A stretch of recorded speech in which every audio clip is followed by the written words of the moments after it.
kag tanan kabuhing dayon. Kabuhing dayon, inalauman ko, kaya Ginoo ang nagsiling, ang magkakaon, sinawas mo, magkakabuhi, tutuksan mo. Kabuhing dayon, inalauman ko, kaya ang Ginoo ang nagsiling, inindugo ko, katulad ninyo.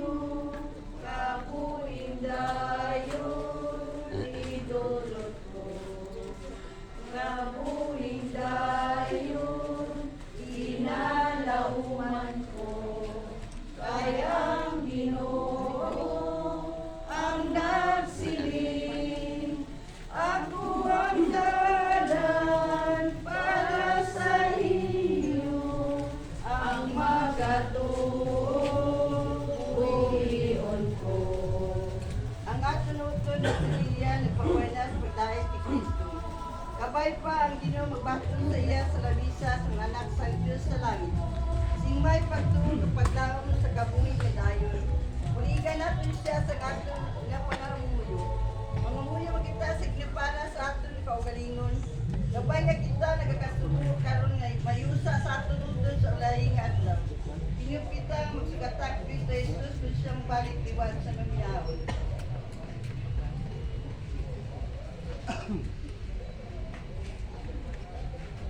Pamakian naton ang santos na kasulatan gikan sa Ebanghelyo ni San Mateo. Dayon ang nakali kasilin sa nangyayari sa iya. Kali kamo mga ipakagalaan sa mga umay.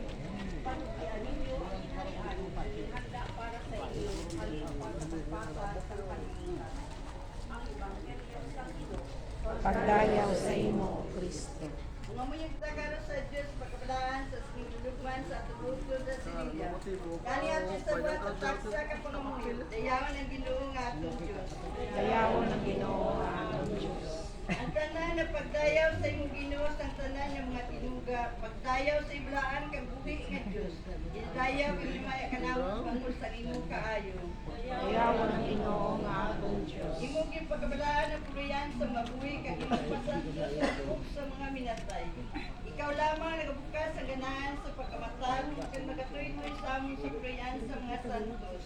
Dayawon ang Ginoo nga atong Diyos. Nagadayaw kami sa imo among madalangpad kag kabakod. Nagaymaya kami sa imo among Diyos kag manulugod. Ang pagdaya